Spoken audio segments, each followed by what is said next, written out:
Bismillahirrahmanirrahim. Assalamualaikum warahmatullahi wabarakatuh.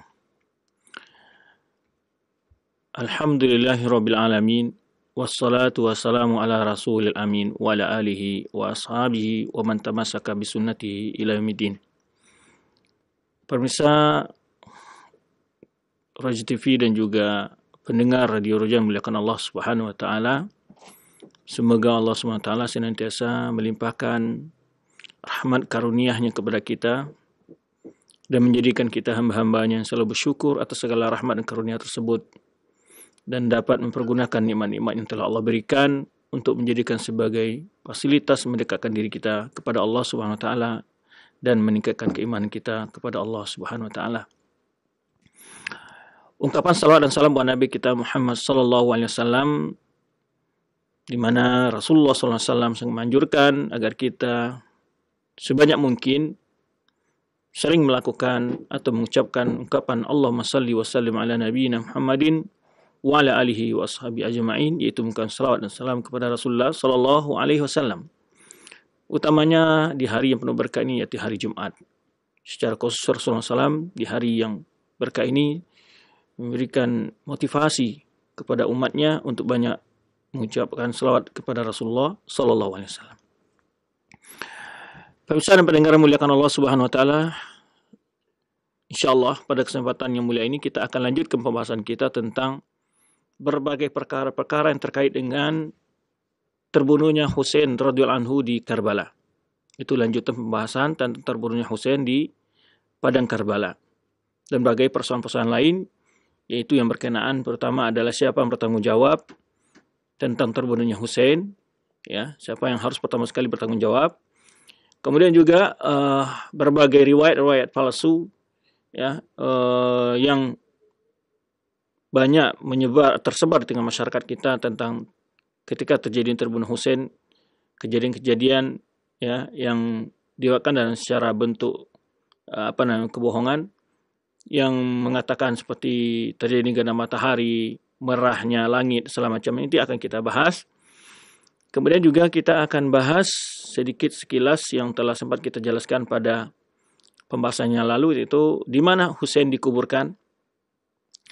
Kemudian terakhir adalah kita akan bahas pandangan-pandangan yang menyimpang, yaitu tentang kejadian terbunuhnya Husain. Di sini akan kita jelaskan nanti dua sekte, dua pemahaman, dua bentuk kelompok yang menyimpang atas terjadinya kejadian terbunuhnya Husain ini. Seperti pertama kelompok Syiah Rafidhah yang menjadikan padang Karbala sebagai salah satu kota suci mereka, dan kita akan bahas bagaimana pandangan mereka terhadap Karbala itu dan mengapa mereka mengagungkannya dan apa saja ritual-ritual yang keyakinan mereka terhadap ritual-ritual yang dilakukan di Karbala tersebut. Kita akan jelaskan pandangan Islam, perkataan para ulama terhadap perbuatan mereka yang ritual-ritual yang mereka lakukan di padang Karbala pada tanggal 10 Muharram tersebut. Sebaliknya juga akan kita jelaskan beberapa sikap-sikap yang perlu dikoreksi juga di sebagian kaum muslimin nih. Salah satu faham yang disebut dengan an-nawasib, orang-orang yang berloyalitas secara berlebihan kepada keluarga Bani Umayyah dan sebaliknya merendahkan dan mencela para sahabat Nabi, khususnya adalah keluarga beliau Ahlul Bait, yaitu Husain dan para anak-anaknya dan juga orang-orang yang dekat dengannya. Ini yang akan kita bahas insyaallah dalam perjumpaan kita kali ini.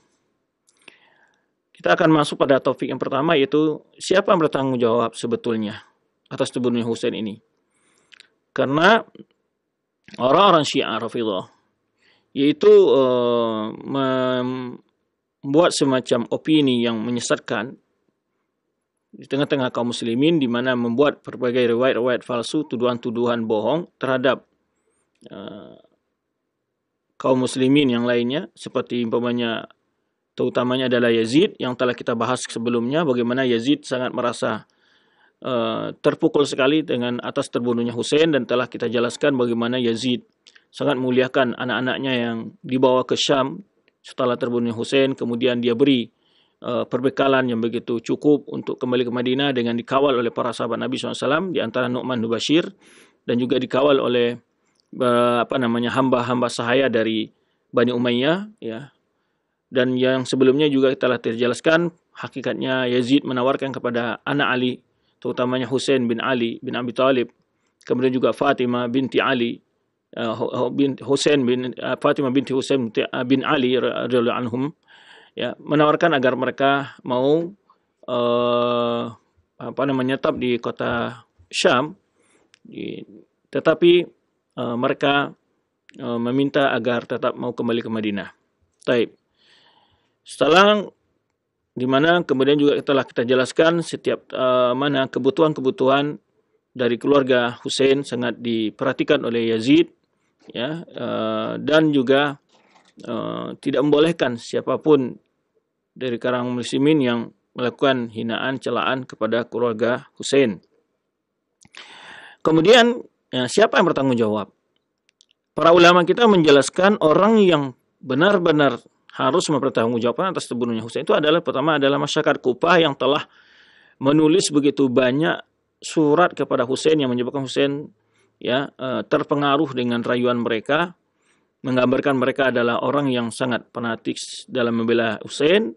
Akhirnya Husain terpengaruh dengan janji-janji mereka. Namun setelah Yazid mendapat informasi tentang mauqif rakyat Kufah, ya, adanya sedikit peluang yang diberikan oleh Nu'man bin Bashir sebagai gubernur Kufah, akhirnya Nu'man bin Bashir diganti oleh Yazid bin Muawiyah dengan yaitu Ubaidillah bin Ziyad.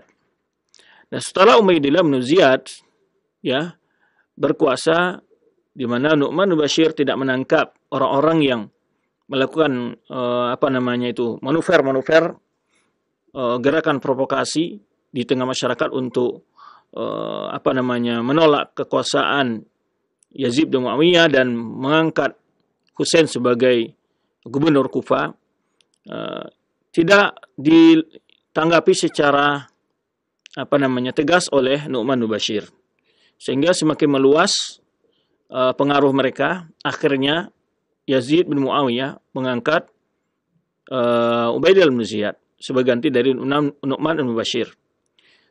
Nu'man bin Bashir adalah salah seorang sahabat Nabi yang masyhur, ya. Kemudian setelah Ibn Ziyad ini, Ubaidillah bin Ziyad menjadi gubernur, dia fokus menyelesaikan masalah itu dan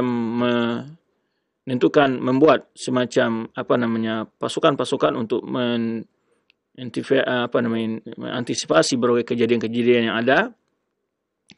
Di antara telah kita sebutkan seperti Hur dan juga Umar bin Sa'ad bin Waqqas, ya, yang menjadi di antara tokoh-tokoh yang ditunjuk oleh Ubaidillah bin Ziyad. Setelah Ubaidillah bin Ziyad menjadi gubernur, dia memanggil semua tokoh-tokoh masyarakat Kufah, pembesar-pembesar mereka, ya, sehingga akhirnya setelah dipanggil itu mereka takut. Terlebih-lebih yang Muslim bin Uqail dan juga Hani yang sebagai loyalitas kepada kepada Husain bin Ali ditangkap oleh Ubaidillah bin Ziyad. Nah, dari sini masyarakat Kufah tadi, ya, melemah. Akhirnya mereka malah berbalik bersama Ubaidillah bin Ziyad. Bahkan mereka lah yang dikirim oleh Ubaidillah bin Ziyad untuk menghadang Husain dalam pasukan, ya, mengepung perjalanan Husain itu. Dan juga setelah kita jelas sebelumnya, Ubaidillah bin Ziyad tidak pernah memerintahkan agar dibunuh pada awalnya, hanya sekedar meminta agar Husain dikawal masuk Kufah, jangan sampai dia dibiarkan bisa memiliki kekuatan berkumpul bersama loyalis-loyalisnya di Kufah.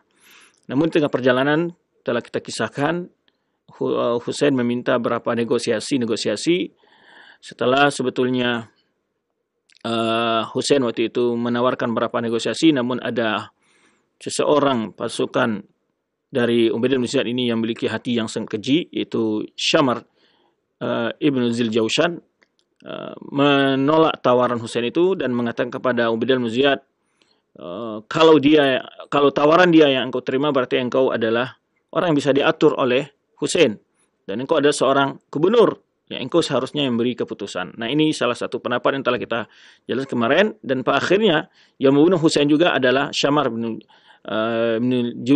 Ziljausan ini, ya, di mana di waktu akan terbunuh di dalam saat terjadinya pengepungan Husain, dan Husain tidak mau menyerah dan dia melawan.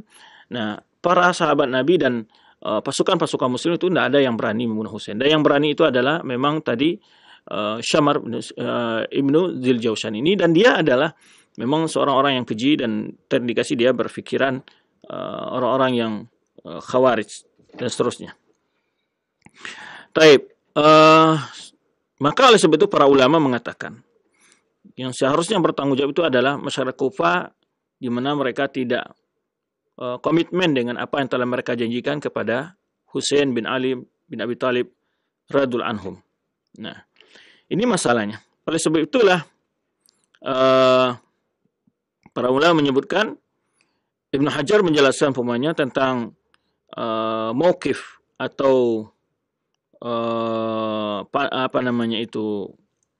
pendirian dari masyarakat Kufah terhadap Husain. Berkata dia, fakhudhila ghaliban nas anhu, ini ghalibun nas anhu fata'akharu raghbatan rahbatan. Ya, kata Ibnu Hajar Asqalani menjelaskan tentang ini, di mana orang-orang yang pada awalnya menawarkan pembelaan terhadap Husain, mereka semuanya pada mundur. Ya. Baik karena takut mereka hukuman dari gubernur Kufah, ataupun karena menerima tawaran yang bantuan yang diberikan oleh Ubaidillah bin Ziyad ketika bertemu di istananya atau di kegubernurannya, memberikan berbagai hadiah kepada tokoh-tokoh masyarakat Kufah satu. Taib. Tatkala Husain bertemu dengan pasukan masyarakat Kufah itu, Husain memanggil para tokoh-tokoh orang Kufah yang menulis surat kepada dia dan berkata, ya, dia panggil nama di antara tokoh-tokoh yang menulis, Syabas bin Rib'i, ya Syabas bin Rib'i, ya Hajar ibn Abjur, wa ya Qais bin Ash'ath. Ini orang-orang yang menulis, ya Yazid bin Harith, alam taktubu ilayya annahu qad aina al-thimar, bukan kalian telah menjanjikan kepada saya bahwa, maksudnya bahwa bahwa tanaman sudah siap dipanen, maksudnya adalah kiasan tentang bahwa kalian akan setia dalam membelah dia, dan telah siapnya kondisi begitu. Wa akhdarul janab, dan telah hijaunya tumbuh-tumbuhan. Wa tamatil jamam, ini dan seterusnya. Ini kisah-kisah kiasan-kiasan yang dikatakan Husain kepada mereka. Wa innama taqaddama ala jundin laka mujannadin, ya. Wa innama taqdimu ala jundin laka mujannadun. Kalian mengatakan bahwa engkau akan berada di tengah-tengah pasukan yang benar-benar setia membelahmu. Itu janji-janji kalian. Fa'aqbil. Fa'aqbal. Lalu saya menerima tawaran kalian, atau saya datang ke Kufah ini di atas tawaran kalian. Qalu lam naf'al. Justru mereka menjawab, kami tidak jadi, kami tidak mau melakukan janji-janji itu. Faqala subhanallah. Maka Husain mengatakan, maha suci Allah. Bala wallahi laqad fa'altum. Ya, demi Allah, sungguh kalian juga telah melakukan hal yang sama. Ayuhan nas, idza karahtumuni fad'uni ansarif ankum ila ma'mani. Nah, setelah dia berhadapan dengan pasukan itu, dan itu di dalam pasukan itu adalah masyarakat Kufah yang awalnya mereka itu adalah yang berjanji akan membela Husain. Husain berkata, jika kalian membenciku, maka biarkanlah aku pergi dari kalian kepada tempat yang bisa aman dari gangguan kalian. Wa bin nazar ila aqwalis sahabah, dan juga di mana sahabat-sahabat Nabi sebelum Husain berangkat, sudah kita jelaskan sebelumnya, menasihati seperti Abdullah bin Abbas, Abdullah bin Umar, dan saudara sendiri Muhammad Hanafiyah, dan banyak sahabat-sahabat yang menyatakan, termasuk Abdullah bin Zubair juga, ya. Maka oleh sebab itu ittiham muwajjahun ila ahli Iraq. Tuduhan yang pertama membunuh Husain itu, yang bertanggung jawab adalah masyarakat Irak yang saat itu menawarkan Husain agar mau mereka angkat sebagai pemimpin mereka. Kemudian juga Ummu Salamah radhiyallahu anha, istri Rasulullah SAW, tak kala sampai kepadanya berita tentang terbunuhnya Husain, ya, la'anat ahlul Iraq. Ummu Salamah malah melaknat atau mencela perbuatan ahlul Iraq, itu orang-orang yang menawarkan Husain agar mau menjadi pemimpin mereka. Wa qalat qataluhu, Ummu Salam berkata, sungguh mereka telah membunuhnya. Ya, qatalahumullah, semua Allah membalas perbuatan mereka. Qarruhu wa dhalluhu, ya. Mereka telah menipunya dan telah menghinakannya. Ini maksudnya di awal-awal diiming-iming, namun setelah itu lanahullah, semua Allah membalas mereka. Kemudian juga Ibnu Umar, ya, tak kalah sampai dalam sebuah peristiwa atau ketika saat haji, Ibnu Umar bertemu dengan orang-orang yang datang dari Irak. Lalu mereka bertanya tentang hukum membunuh, yaitu nyamuk ketika seorang berihram. Nah, dia bertanya tentang itu, kan hal yang aneh gitu ya. Maka dia bertanya kepada Umar, bagaimana hukum membunuh nyamuk kalau seorang sedang berihram? Faqala, ajaban lakum ya ahli Irak. Suku hal yang sangat aneh sekali, wahai kalian ahli Irak. Ya, taqtuluna ibna binti Rasulillah wa tasaluna an damil maut. Ya, kalian sendiri membunuh cucu Rasulullah sallallahu alaihi wasallam, ya, putra dari putri Rasulullah sallallahu alaihi wasallam. Lalu kalian bertanya tentang hukum darah, yaitu hukum membunuh nyamuk dalam seorang berihram. Ini maksudnya kalian itu justru kalian, ya, sangat takut melakukan suatu kesalahan, yaitu dengan cara membunuh nyamuk ketika saat berihram. Tapi kalian justru, ya, tidak merasa berdosa ketika membunuh, ya, putra dari putri Rasulullah Sallallahu Alaihi Wasallam, maksudnya cucu Rasulullah SAW. Ini Umar di sini menunjukkan bahwa sebab utama terbunuhnya Husain itu adalah atas tawaran dan tipuan daripada masyarakat Kufah atau penduduk Irak saat itu. Sehingga maka Umar menyebutkan, kalian bertanya tentang darah nyamuk, tapi kalian tidak pernah memikirkan bagaimana besarnya dosa. Artinya karena mereka bertanya tentang dosa nyamuk, itu kan mereka merasa apakah itu sebuah perbuatan dosa, bukan. Tapi mereka lupa dengan perbuatan yang sangat besar dosanya itu dengan terbunuhnya Husain gara-gara sikap dan tindakan mereka. Demikian pula berkata Al-Baghdadi dalam kitabnya Al-Farq bain al-Firaq menjelaskan, Rawafidul Kufa mausufuna bil ghadar wal bukhl. Kata Abdul Qahir Al-Baghdadi menyebutkan di sini orang-orang Rafidah, Syiah Rafidah yang di Kufa itu, ya, sangat terkenal dengan sikap orang yang suka berkhianat, ghadar, ya, penipuan yang mengkhianat, dan kikir. Sehingga dijadikanlah mereka sebagai peribahasa perumpamaan, ya. Perumpamaan atas kekikiran dan kebohongan, pengkhianatan mereka. Hatta qila, sampai dikatakan abkhalu min kufiyin, dikatakan ini orang lebih kikir daripada orang Kufah, maksudnya gitu. Ya, wa aqdar min kufiyin, lebih penipu daripada masyarakat Kufah. Jadi orang dijadikanlah mereka sebagai perumpamaan begitu. Ya, karena sebegitu jelasnya buruknya sikap mereka itu. Tentu ini tidak semua orang yang tinggal di Kufah, yang jelas yang masuk adalah orang-orang yang terlibat dalam peristiwa ini maksudnya, bukan juga setiap zaman, ya. Wal masyhur min ghadrihim salah satu umur. Kata Abdul Qahir Al-Baghdadi dalam kitabnya Al-Farq bain al-Firaq menyebutkan ada 3 yang sangat terkenal tentang pengkhianatan mereka itu. Pertama adalah terbunuhnya Ali radhiyallahu anhu. Lalu mereka membaiat Hasan, ya. Dan mereka pun berkhianat kepada Hasan, yaitu di sebuah tempat Sabatin Madain di kota Madain, ya, di mana mereka membacok Hasan, yaitu yang penduduk Kufah yang bernama itu Sinan Al-Ju'fi. Itu yang pertama, kata. Ini bentuk-bentuk dia ini digambarkan bagaimana pengkhianatan mereka terhadap Al-Bait, ya. Kadabul Husain. Yang kedua adalah mereka mengajak Husain untuk datang ke Kufah dan dijadikan sebagai pimpinan. Wada'uhu ila Kufah. Mengajak untuk ke Kufah lian suruh untuk membelanya, ya, ala Yazid, ya, untuk mengangkatnya sebagai pemimpin mereka dan membelanya dari kejaran Yazid. Nah, Faktar Rabihim, lalu Husain tertipu dengan mereka. Kharaja ilaihim, lalu Husain keluar, ya, ke Kufah, pergi ke Kufah. Tak kala sampai di Karbala, ghadaru. Namun setelah sampai di Karbala, di padang Karbala itu, mereka justru berkhianat, tidak jadi membela Husain, ya. Wasaru ma Ubaidillah yadan wahidah alaihi. Ya, maka disebutkan oleh Abdul Qahir Al-Baghdadi dalam kitab ini, akhirnya mereka justru malah bergabung dengan pasukan Ubaidillah bin Ziyad, ya. Hatta qutila Husain, ya, wa aktsar ashiratihi bi Karbala. Sampai saat itu terbunuh Husain dan beberapa keluarganya, kebanyakan keluarganya di padang Karbala. Taib. Kemudian juga mereka, kata Abdul Qail Baghdadi, ini ada 3 kemasyhuran dari kebohongan dan kedustaan mereka serta pengkhianatan mereka. Yang ketiga adalah mereka juga telah berkhianat kepada Yazid bin Ali ibn Husain. Jadi cucu dari Husain. Jadi ada Ali bin Husain ya yang diterima oleh Yazid. Kemudian dia juga memberi nama anaknya Zaid bin Ali ibn Husain. Ya, Zainal Abidin, yang terkenal Zainal Abidin. Nakathu bai'atahu, mereka membatalkan bai'atnya, ya, wa aslimuhu inda syada'il qital. Justru mereka malah tidak membelanya dan membiarkannya menghadapi pertempuran dengan pasukannya sendiri. Tidak dibela oleh masyarakat Kufah. Kemudian itulah para ulama mengatakan bahwa yang utama yang bertanggung jawab pertama sekali sebetulnya adalah masyarakat Kufah, yang mereka mundur dari menolong Husain dan tidak setia kepada Husain, padahal mereka lah yang menjadikan Husain untuk datang ke Kufah pertama kalinya.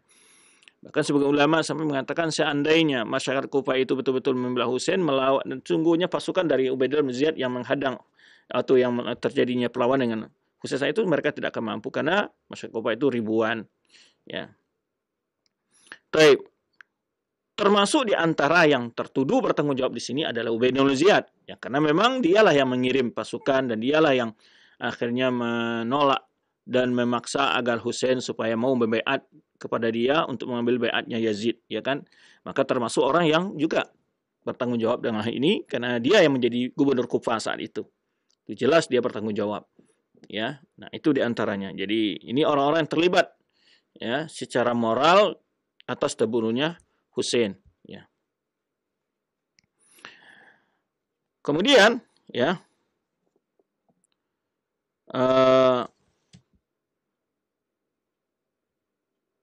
yang termasuk juga di antara yang bertanggung jawab juga adalah, yang maksudnya yang termasuk terlibat dan termasuk, ya, terlibat dalam pembunuhan Husain adalah Umar bin Sa'ad bin Abi Waqqas. Umar bin Sa'ad bin Abi Waqqas ini adalah salah satu pimpinan pasukan yang memang dikirim pada awalnya oleh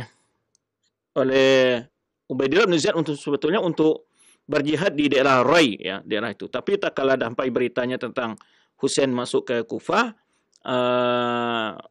Ubaidillah bin Ziyad menarik pasukannya dan meminta Umar bin Sa'ad, ya, Umar bin Sa'ad bin Abu Waqqas, ini anak dari Sa'ad bin Abu Waqqas yang kita tahu seorang sahabi yang mulia, ya, Sa'ad bin Abu Waqqas. Nah, ini anaknya Umar dan saudaranya adanya Amru Umar, ya, yang sebelum sudah pernah kita sebutkan, yang juga menjadi gubernur di Madinah atau di Mekah.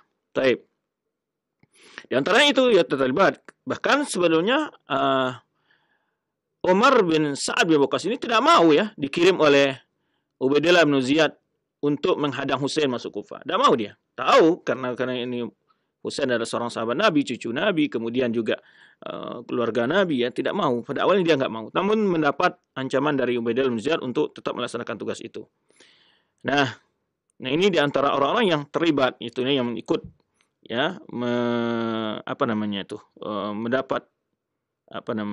terlibatlah terindikasi terlibat dalam sebab terbunuhnya Husain di Karbala. Taib. Berbeda dengan salah seorang yang pernah dikirim juga oleh Ubaidillah bin Ziyad, namanya Hur bin Yazid At-Tamimi, ya. Al-Hur bin Yazid At-Tamimi yang akhirnya dia bergabung dengan pasukan Husain. Taib. Yang keempat, yang terakhir juga termasuk yang bertanggung jawab sebagai pemimpin tinggi kaum muslimin saat itu adalah Yazid bin Umayyah. Bagaimanapun dia tetap termasuk orang yang, ya, bertanggung jawablah, ya, atas terbunuhnya Husain itu. Maka oleh sebab itu para ulama menjelaskan bahwa walaupun dia tidak terlibat secara langsung, walaupun dia tidak pernah memerintahkan pasukannya untuk menangkap dan membunuh segala macam, ya, tetapi dia tetap orang yang dianggap terlibat karena dia adalah sebagai pemimpin tertinggi kaum muslimin saat itu. Dan pasukan yang membunuh itu adalah di bawah pasukannya dia. Ini di antaranya, ya, walaupun tidak terlibat secara langsung. Walaupun bagaimanapun dia perhatian terhadap anak-anak Husain yang masih hidup dan pelayanannya, kemuliaannya, memuliakan mereka, tetap dia terlibat, tetap termasuk orang yang bisa, yang terlibat dan sebagai orang yang bertanggung jawab atas kejadian itu. Maka para ulama menyebutkan bahwa di antaranya adalah ketika Yazid tidak mengultimatum secara tegas, ya, agar Ubaidillah bin Ziyad tidak melakukan tindakan yang melebihi batas kepada Husain saat itu. Tapi kan sudah kita jelaskan sebelumnya bahwa dia mengirim surat kepada Ubaidillah bin Ziyad bahwa engkau termasuk gubernur yang diuji dalam ini, daerahmu yang mendapat ujian dari Allah dalam masalah ini. Itulah engkau yang dapat ujian disebut, dan waktumu juga yang mendapat ujian, dijelaskan oleh Husain saat itu. Jadi artinya itu adalah sebuah ujian yang kau harus berhati-hati dalam bersikap, ya. Kemudian sikap ulama terhadap Yazid, ulama tidak, karena ada juga beberapa pandangan yang berlebihan di sini. Kalau orang Syiah Rafidhah pasti mereka mengkafirkan dan seterusnya. Ada lagi yang berlebihan menganggap dia sebagai sahabat Nabi. Jelas ini pendapat tidak benar. Pendapat yang benar ada pendapat yang memang mengatakan dia adalah seorang dari raja-raja kaum muslimin yang dihormati, tapi tidak berhak untuk dipuja-puja berlebihan, ya. Dan juga tidak boleh untuk dikatakan sebagai orang yang telah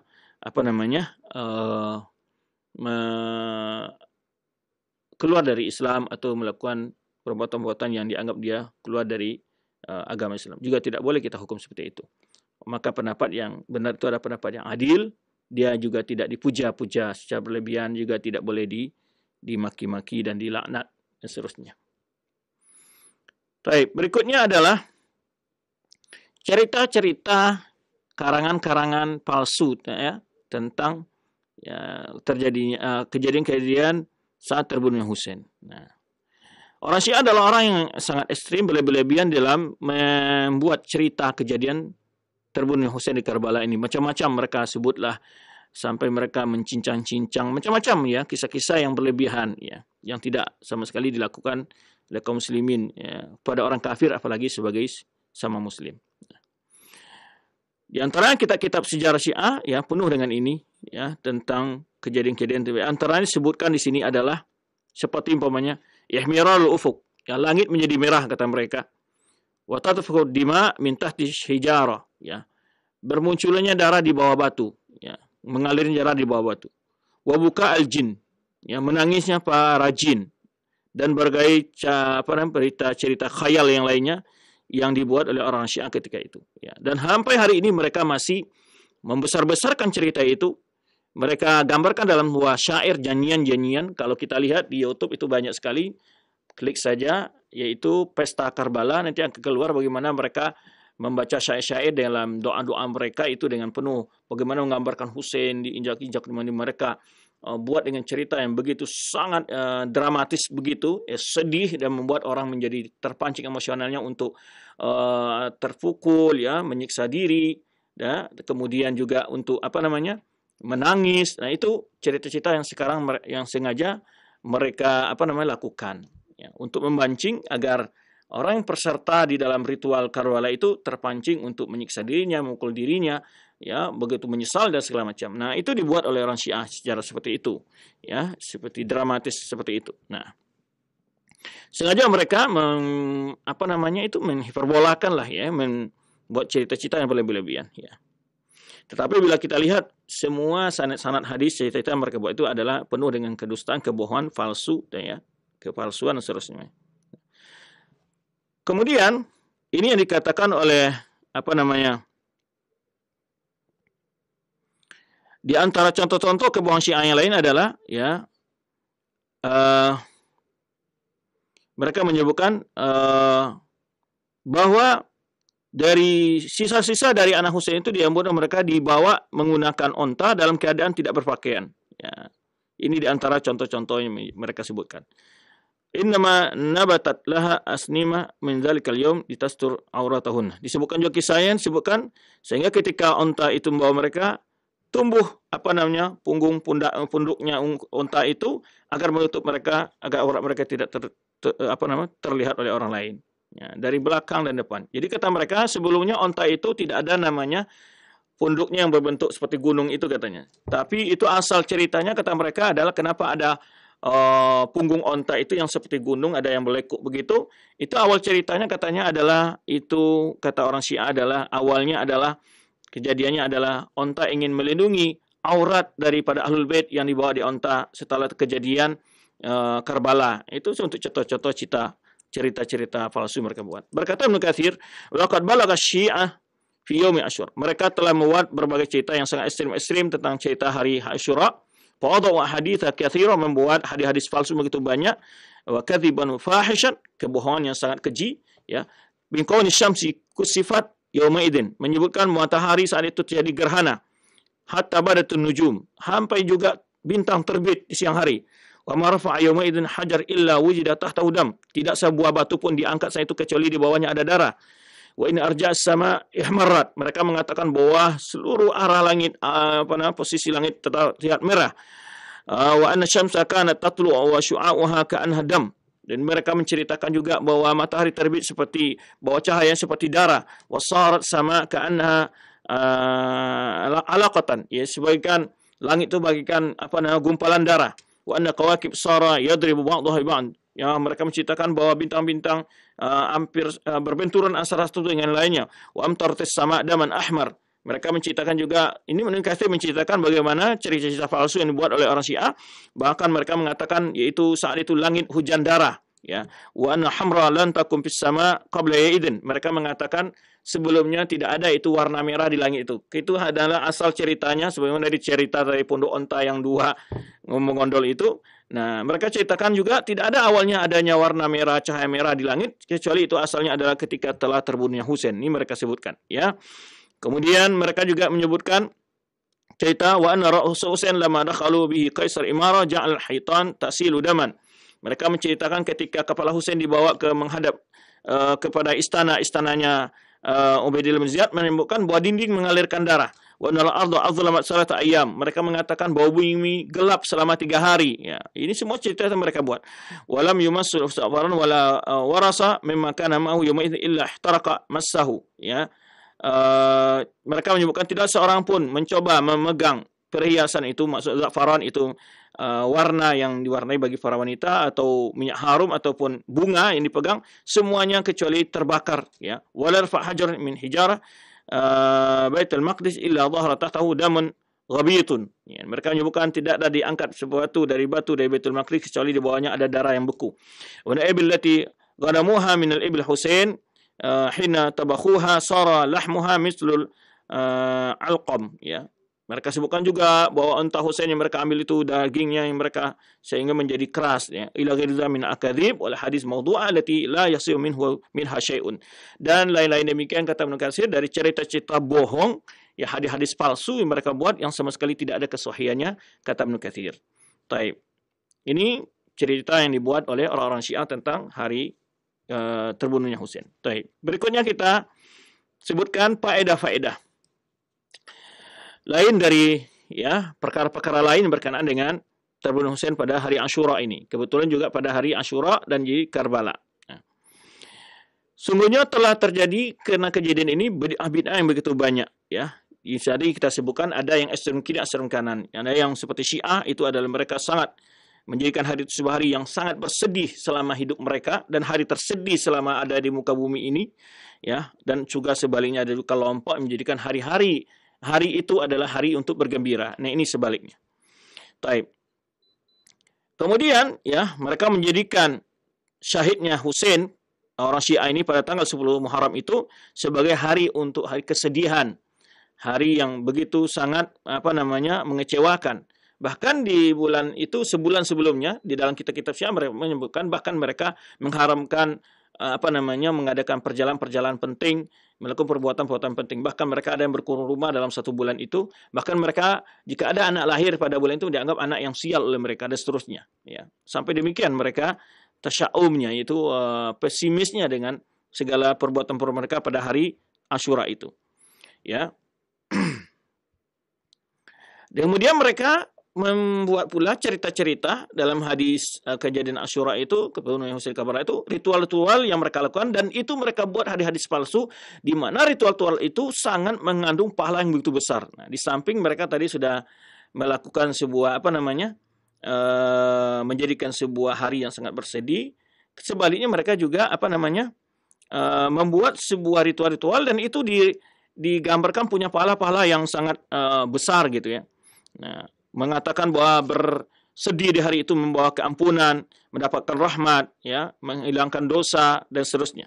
Sebenarnya diwakilkan oleh salah seorang ulama Syiah namanya Tusi, fi amalihi, dalam sanad dan kitabnya Amali, dengan sanad dari Ridho, dia mengatakan, qala man taraka as-sa'ya fi hawaiji yaum Asyura qadallahu lahu hawajunna wal akhirah. Ya, dia menyebutkan orang yang meninggalkan berbagai kegiatan untuk keperluannya pada hari Asyura, menurut riwayat Tusi ini, ulama Syiah ini, pada hari Asyura kalau dia meninggalkan kegiatan-kegiatannya pada hari Asyura itu, ya, untuk memenuhi kebutuhan-kebutuhannya, Allah akan penuhi kebutuhannya selama hidup di dunia dan kebutuhannya di akhirat kelak. Ini contoh-contoh riwayat mereka buat. Wa man kana yaum Asyura yaum musibatihi wa huznihi wa bukaihi ja'alallahu yaumal qiyamah yaum farhihi wa sururihi. Ya, mereka mengatakan orang menjadikan hari Asyura sebagai hari kesedihannya, ya, hari kekecewaannya, hari musibahnya, Allah akan ganti dia nanti di hari kiamat dengan hari kebahagiaan, ya, kegembiraan di surga, kata mereka. Ini sanad-sanadnya yang mereka sebutkan. Ya. Kemudian contoh-contoh ini, ya, cerita-cerita palsu yang mereka buat yang mereka demi untuk mengagungkan hari Asyura yang berlebihan. Juga disebutkan oleh mereka, riwayat palsu mereka di Ja'far bin Muhammad mengatakan, "Man dama'an ainuhu dama'atan lidami sufika lana." Dia menyebutkan orang yang meneteskan air mata, yaitu tetesan atas terbunuhnya, tetesan darah yang terbunuh bagi kita, terbunuh Husain, ya. Aqdahu arada intahaka lana li ahadin min syi'atiha bawa Allah Ta'ala biha fil jannah ahqabah. Jadi dia merasa kesedihan atas terbunuhnya Husain pada hari itu, Allah akan tepakan dalam surga. Ya. Kemudian juga diriwayatkan dalam riwayat lain, contoh-contoh ini, man zakara inda Husain fa kharaja min ainihi dumu'un. Orang yang ketika terdengar tentang kisah Husain itu dan dia kemudian meneteskan air mata, mislu janahi ba'udha, walau hanya sebesar sayap nyamuk, ghufira lahu dzunubuhu walau kan mithla zabadil bahr. Maka disebutkan oleh dia orang yang menangis pada hari Asyura itu, walau hanya meneteskan air mata sebesar sayap nyamuk, maka Allah akan mengampunkan dosanya walau seperti sebanyak buih di lautan, gitu. Kemudian juga ada kata Al-Majlisi dalam kitab membawa bab buka ala musibati wa masaibi sa'ir ummah wa fihi adabul ma'tam. Ini disebutkan di sini mereka buat ritual-ritual yang mereka lakukan pada hal ini. Di mana ada sekitar 38 riwayat yang dipalsukan oleh mereka untuk menyebutkan situ. Di antara seperti mereka menyebutkan kul jaz'i wal buka'i makruhun siwal jaza' wal buka' ala Husain. Jadi mereka menyebutkan kesedihan tangis itu adalah hukumnya makruh kecuali menangis dan kesedihan untuk Husain, ya. Bahkan mereka menganggap bahwa langit dan bumi menangis terbunuh wa amtar sama daman wa turaban ahmar. Langit hujan darah dan tanah pun menjadi merah.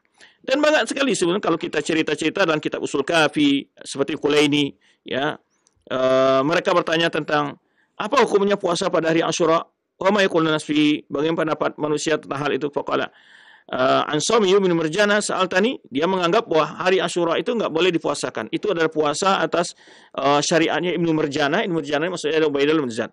Dzalika yaumun samahu al-ad'iya min ali Ziyad liqatl Husain. Jadi kata mereka itu puasa pada hari itu adalah orang-orang yang dari keluarga Ibnu Ziyad, Ubaidillah bin Ziyad, ketika bersyukur atas terbunuhnya Husain. Jadi mereka mengatakan begitu, walau kalau orang-orang puasa pada hari Asyura dianggap oleh mereka adalah orang yang bersyukur atas terbunuhnya Husain. Oleh sebab itu mereka mengharamkan puasa pada hari Asyura itu.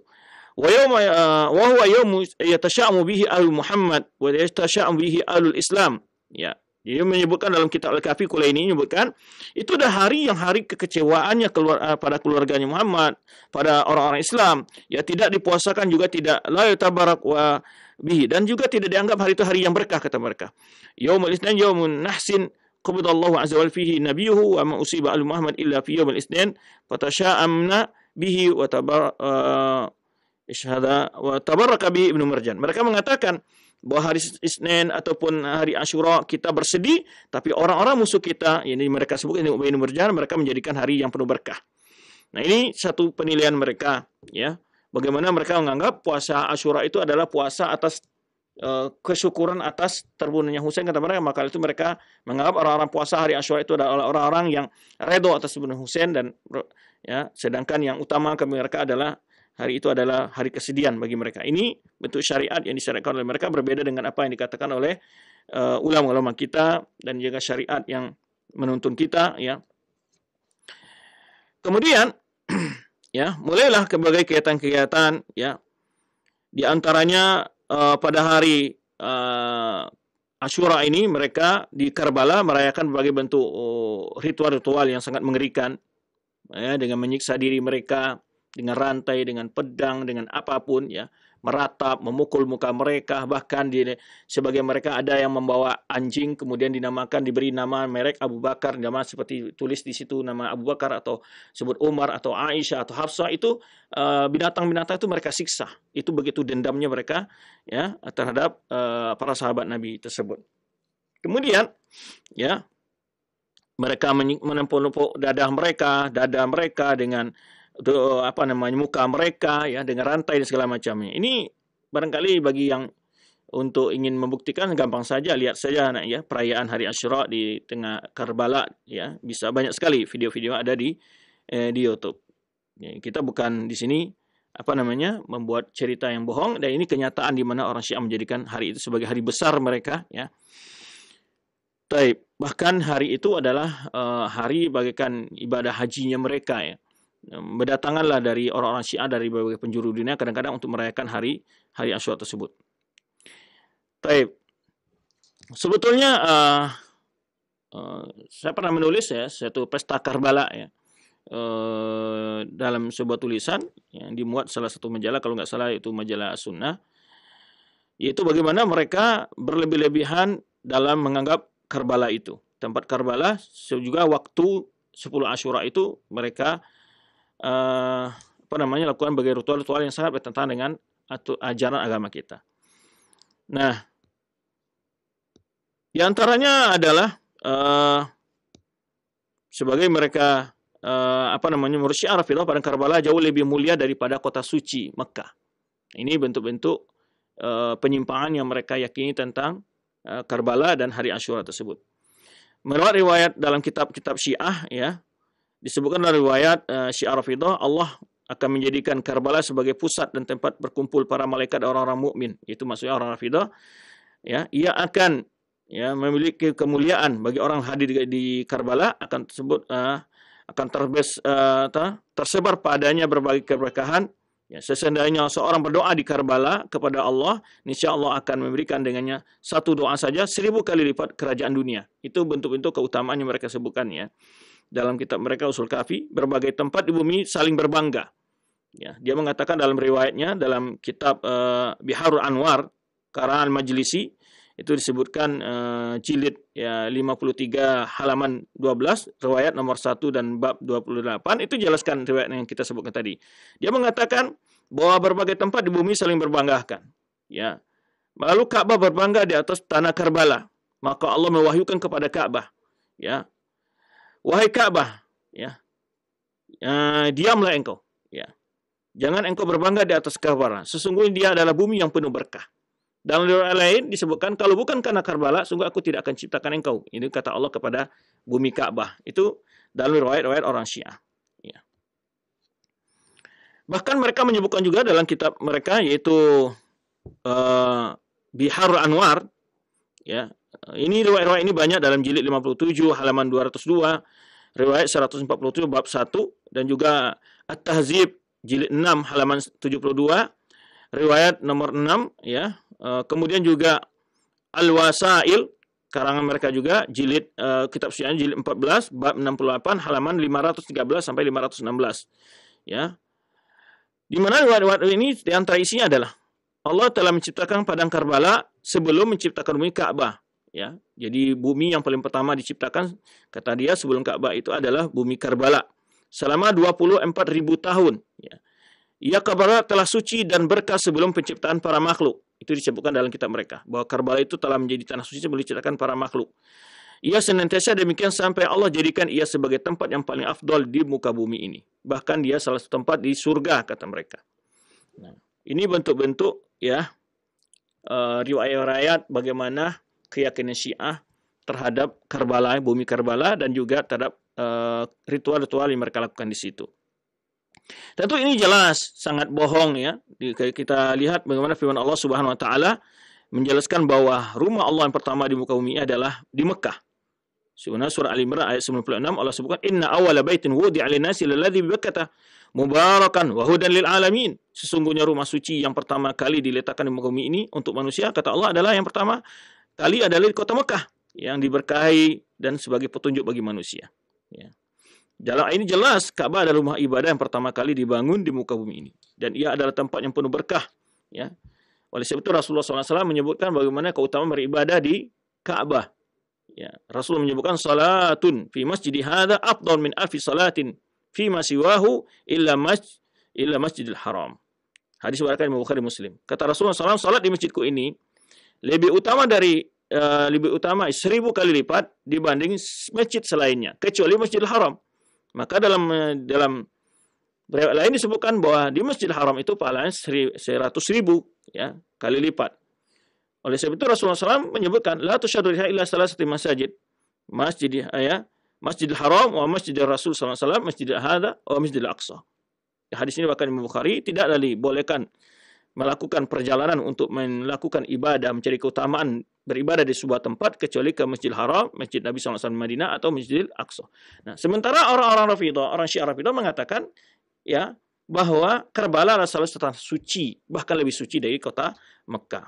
Nah, jadi sebetulnya perbedaan antara agama Syiah Rafidah dengan agama Islam itu sangat banyak sekali ya, ajaran-ajaran yang mereka miliki. Tapi di antaranya kita cuplikan saja bagaimana pandangan mereka tentang kejadian di Karbala ini. Taib. Kemudian ya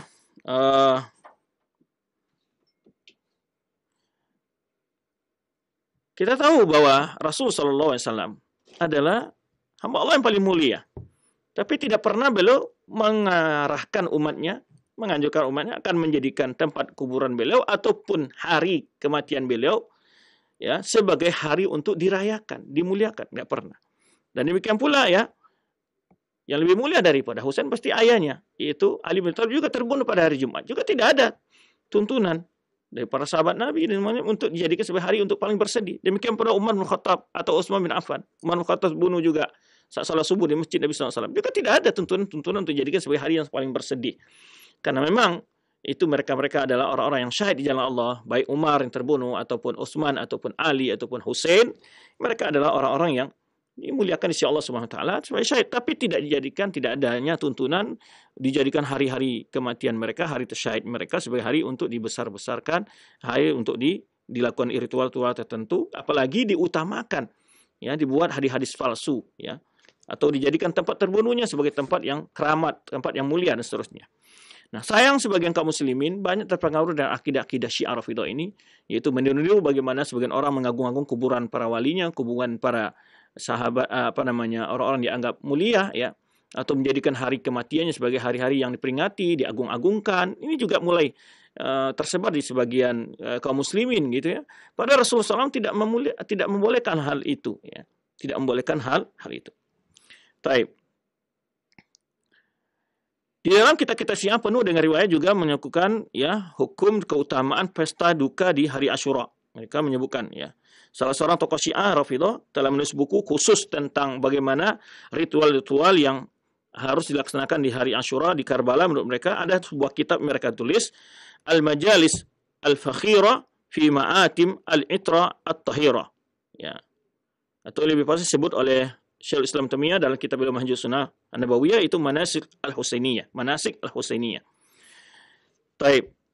Mereka mengatakan bahwa ritual penyisihan diri pada hari Asyura di Karbala adalah awal pertama kali terjadi pada abad ke-4 Hijriah di masa dinasti Al-Buwaihi. Ini yang terindikasi suatu daulah Rafidah dan Syiah ya. Kemudian berlanjut pada masa dinasti Al-Fatimiyah. Al-Fatimiyah adalah juga dinasti yang Fatimiyah ini adalah berafiliasi juga ke orang Syiah Rafidah. Sampai sekarang kegiatan tersebut tersebar di negara yang mayoritas terdapat orang-orang Syiah Rafidah seperti Irak, Iran, India, Syria dan lain-lainnya. Termasuk di negara kita sudah mulai mereka melaksanakan berbagai ritual-ritual ini ya, bisa diklik ya. Di Indonesia baru mereka memukul dadanya begini-begini. Itu ada, itu salah satu tempat seperti yang tersebar di YouTube, seperti di satu tempat di Wonosobo, kemudian juga yang terjadi di Jakarta umpamanya di acara-acara mereka adakan di Kelapa Gading segala macamnya. Itu mereka banyak tersebar di YouTube bagaimana mereka menyisadi dengan menyebutkan kisah-kisah, drama-drama, kejadian Karbala dan segala macam. Nah, ini mereka menyiksa diri mereka dengan memukul dada mereka dan seterusnya. Baik, sebetulnya kalau kita bahas ini sangat banyak ya bagaimana mereka menganggap bahwa menyiksa diri pada hari Asyura itu adalah suatu keutamaan yang luar biasa menurut mereka. Ya. Oleh sebab itu para ulama telah komentari tentang kejadian-kejadian ini sudah sejak lama ya. Oleh sebab itu Ibnu Katsir menyebutkan sebuah komentar yang sangat bagus tentang ini. Ibnu Katsir mengatakan ya, dan juga sebelumnya Syaikhul Islam Taimiyah juga berkata bahwa dengan sebab terbunuhnya Husain, setan telah menciptakan dua bid'ah bagi manusia, kata Syaikhul Islam Taimiyah. Bid'ah dalam bentuk kesedihan dan meratap pada hari Asyura dengan memukuli wajah, berteriak, menangis, ya, tidak minum, tidak makan, dan membaca syair-syair duka. Ya. Juga melakukan hal yang membawa kepada tindakan mencaci maki, melaknat para sahabat. Ini hari itu mereka juga melaknat para sahabat Nabi. Serta membaca cerita bagaimana kejadian terbunuhnya Husain yang telah dicampuri oleh berbagai kedustaan. Tujuannya adalah membuka pintu fitnah dan perpecahan antar sama umat Islam. Sesungguhnya hal tersebut tidak wajib dan tidak pula disunahkan menurut kesepakatan kaum muslimin. Bahkan melakukan tindakan yang menyedihkan dan meratapi bagi musibah yang telah berlalu adalah termasuk di antara hal yang diharamkan oleh Allah Subhanahu wa taala, ya, dan juga Rasulullah SAW. Ya, demikian pula bid'ah hukumnya dengan sengaja bergembira dan berbahagia pada hari Asyura. Sebagaimana perbuatan orang-orang nawasib, ya. Kemudian belum menyebutkan fatwa-fatwa yang membolehkan menyiksa diri pada hari Asyura adalah telah mendapat pengakuan lebih dari 10 ulama terkemuka, ya. Fatwa-fatwa yang membolehkan menyiksa diri, ya. Di sini disebutkan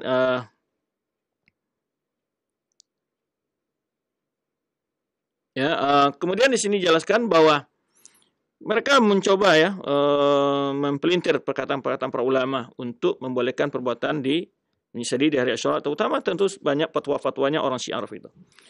Berikutnya kita sebut di sini pandangan Ibnu Katsir menyebutkan setiap muslim akan merasa sedih atas terbunuhnya Husain. Pasti ya. Sesungguhnya ya dia adalah salah seorang dari generasi terkemuka di kaum muslimin, juga salah seorang ulama di kalangan para sahabat dan anak dari anak perempuan kesayangan Rasulullah SAW. Ia adalah seorang ahli ibadah, seorang pemberani dan pemurah. Tetapi apa yang dilakukan Syiah tidak pantas dari bersedih, keluh kesah. Boleh jadi mereka lakukan karena pura-pura dan ria. Itu kata Ibnu Katsir. Jadi mereka menyiksa diri pada hari Asyura itu karena pura-pura dan ria. Ya. Sesungguhnya ayahnya Ali bin Abi Thalib jauh lebih afdal daripada Husain maksudnya. Ia juga terbunuh. Akan tapi mereka tidak menjadikan hari kematiannya sebagai hari berduka. Ya, sebenarnya hari kematian Husain. Ya, kalau mereka memang jujur, tentu juga hari kematian Ali bin Thalib mereka akan mereka rayakan. Tetapi kenapa hari Husain saja? Ini menunjukkan bahwa mereka sebetulnya ada pesan di balik itu yang mereka simpan gitu. Sedangkan bapaknya terbunuh pada hari Jumat, itu Ali bin Abi Thalib. Ya, saat keluar rumah mau melaksanakan salat subuh pada tanggal 17 Ramadan. Jadi juga pada 17 Ramadan gitu, bulan Ramadan lagi di hari Jumat ya, salat subuh gitu ya, di hari Jumat ya. Jadi hari masa juga waktunya juga waktu yang mulia gitu. Demikian juga Utsman, ia adalah lebih mulia daripada Ali dalam pandangan Ahlussunnah wal Jamaah. Ia dibunuh saat kepung rumahnya pada hari Tasyrik, beliau terbunuh hari yang mulia juga, yaitu di bulan Zulhijjah tahun 36 Hijriah. Ia disembelih dari urat nadinya ke urat nadinya. Tidak pernah manusia menjadikan hari kematian sebagai hari berduka. Ini kata Ibnu Katsir ya. Demikian pula halnya Umar bin Khattab radhiyallahu anhu. Ia lebih afdal daripada Utsman dan Ali. Ia terbunuh di mihrab. Di mihrabnya Rasulullah SAW saat salat fajar ya kan. Saat sedang baca Al-Quran. Tidak ada manusia menjadikan hari kematian sebagai hari berduka. Demikian juga Abu Bakar Siddiq anhu. Ia adalah lebih afdal daripada Umar. Tidak ada manusia yang menjadikan hari kematiannya sebagai hari berkabung. Rasulullah SAW penghulu anak Adam di dunia dan di akhirat. Kata Ibnu Katsir, Allah telah memanggilnya dan sebagaimana Allah meninggalnya para nabi sebelumnya. Tidak ada seorang pun menjadikan hari kematian mereka sebagai hari berlangsung kawa atau melakukan apa yang dilakukan orang-orang bodoh dari sekte Syiah Rafidhah pada hari kematian Husain. Tidak seorang pun menyebut bahwa terjadi sesuatu sebelum dan sesudah hari kematian mereka. Seperti yang disebutkan oleh Rafidhah pada hari kematian Husain. Seperti terjadi gerhana matahari, ada yang cahaya merah di langit dan sebagainya. Ya, ini menunjukkan bahwa bagaimana perbuatan itu adalah sangat jauh dari tuntunan agama yang mulia ini. Dikomentari oleh Ibnu Katsir, salah seorang ulama Syafi'iyah yang masyhur. Ya. Berkata pula salah seorang ulama dinasti Utsmaniyah yang bernama Fadl Rumi. Ya, Fadl Rumi beliau mempunyai kitab yaitu Majlisul Abrar Wa masalikul akhyar mahaqi bidah wa maqami asyrar. Ya, kebetulan ini adalah penelitian kita waktu saat di S3. Adapun menjadikan, ya kata beliau, menjadikan tanggal 10 Muharram sebagai hari berduka dan terbunuh Husain bin Ali bin Abi Thalib pada hari tersebut seperti yang dilakukan orang-orang Syiah Rafidhah, maka itu adalah perbuatan orang-orang sesat perjalanannya waktu di dunia, tapi mereka mengira melakukan sesuatu yang amat baik. Allah dan Rasulnya SAW tidak pernah memerintahkan untuk menjadikan hari musibah, ya, para nabi dan hari kematian mereka sebagai hari berduka, apalagi hari kematian orang-orang yang di bawah kedudukan mereka. Ya, tukang cerita yang mengingatkan manusia tentang kisah pembunuhan di hari Asyura sambil merobek baju dan membuka tutup kepalanya, menyuruh orang-orang untuk berdiri dan menyalakan rasa sedih, ya, dalam hati terhadap musibah tersebut, maka diwajibkan atas penguasa untuk melarang mereka. Ya, ini kata beliau, para pemimpin harus mengambil sikap, ya, untuk melarang perbuatan-perbuatan tersebut. Orang yang ikut-ikutan mendengarkannya tidak boleh diberi uzur untuk mendengarkannya. Ini kata beliau juga tidak boleh ikut-ikutan menyaksikan. Pada kesempatan lain beliau juga mengatakan, di antara bentuk-bentuk bid'ah yang dilakukan sebagian manusia pada hari Asyura adalah menjadikan hari tersebut sebagai hari berduka. Mereka meratap dan bersedih serta menyiksa diri pada hari tersebut. Di samping itu mereka mencaci para sahabat Rasulullah SAW yang telah meninggal dan berdusta atas nama keluarga Nabi SAW, serta berbagai kemungkaran lainnya yang dilarang dalam Al-Quran dan Sunnah, serta kesepakatan kaum muslimin. Kemudian beliau mengatakan, sesungguhnya Husain telah dimuliakan Allah dengan menjadikannya sebagai seorang yang mati syahid pada hari tersebut. Dia dan saudaranya Hasan adalah dua pemuda penghuni surga. Sekalipun terbunuhnya dua orang bersaudara tersebut merupakan musibah besar, akan tetapi Allah Subhanahu wa taala mensyariatkan bagi kaum muslimin ketika mendapat musibah mengucapkan istirja, innalillahi wa inna ilaihi raji'un. Nah, ini tanggapan para ulama dalam hadits musibah tersebut, ya. Kemudian, ya, itu kan musibah sebetulnya. Maka yang harus kita lakukan adalah beristirja kepada Allah sebagai musibah, ya, dan tidak menjadikannya sebagai hari-hari untuk berlebih-lebihan dalam kesedihan. Ya. Bahkan dilarang orang-orang meninggal saja, seseorang yang meratap-ratap, merebok baju saja, itu mendapat azab yang keras dari Allah Subhanahu wa taala. Maka Rasulullah menyebutkan, laisa minna man darabal khudud wa syaqal juyub wa da'a bid'awal jahiliyah. Kalau seorang meninggal, dia tidak termasuk golongan kami, kata orang yang memukul-mukul pipinya, ya, merobek-robek bajunya, kemudian teriak-teriak dengan panggil-panggil perkataan orang jahiliyah. Itu tidak masuk golongan kami ketika dia mendapat musibah. Bagaimana setiap tahunnya diulangi perbuatan itu, bukan hanya sekali. Setiap tahun diulangi perbuatan itu. Betapa besarnya dosa itu, ya.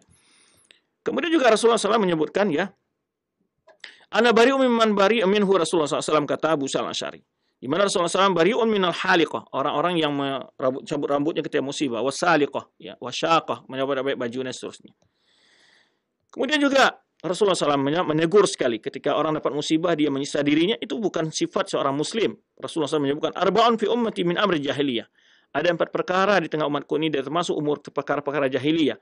Disebutnya perkara jahiliyah itu menunjukkan perbuatan, tindakan yang dikeji, yang harus ditinggalkan.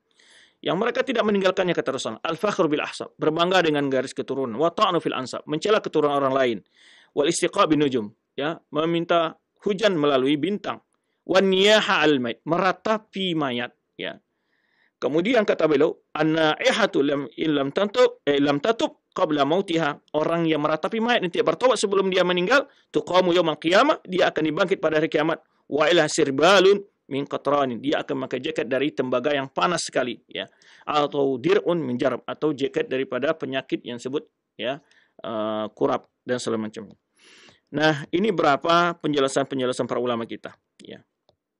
Apalagi ditambah dengan melaknat para sahabat Rasulullah SAW, bahwa melaknat seorang muslim itu adalah perbuatan yang sangat keji. Kata Rasulullah SAW, sibabul muslim fusuk wa qitalun kufur. Mencela seorang muslim itu adalah sebuah kefasikan, melakukan pembunuhan adalah perbuatan yang menyerupai kekufuran atau mendekati kekufuran. Demikian yang dapat kita bahas dengan kesempatan ini. Mudah-mudahan kita terhindar dari berbagai sikap-sikap yang berlebihan dalam berbagai peristiwa, kejadian-kejadian. Itulah yang dapat kita bahas. Semoga kaum muslimin mengerti dan memahami bahwa kita perlu mengikuti tuntunan agama kita, baik ketika mendapat nikmat maupun ketika mendapat musibah, dan tidak boleh berlebihan dalam fanatik dalam memuliakan seseorang seperti orang Syiah yang begitu fanatik dengan Husain. Nah, hal-hal ini juga terdapat dan sebagian kita Ya, fanatik kepada gurunya, fanatik kepada kiainya, pada ustadznya, kadang-kadang malah berlebih-lebihan, kuburannya dihiasi, kuburannya dibangun, bahkan sampai makan uang ratusan juta. Ya, kemudian juga dijadikan hari-hari kematiannya sebagai hari ritual-ritual tertentu, melakukan kegiatan-kegiatan macam-macam. Ya, hal ini ada satu hal yang tidak dibenarkan dalam Islam. Wallahu a'lam bishawab. Demikian dapat kita bahas untuk berbagai faedah kaitan peristiwa-peristiwa yang terjadi dalam kisah terbunuhnya Hussein dan apa pelajaran-pelajaran dapat kita ambil ya dari kejadian tersebut. Berikutnya kita kembalikan kepada Al-Akh yang madu kita dari studio Culensi.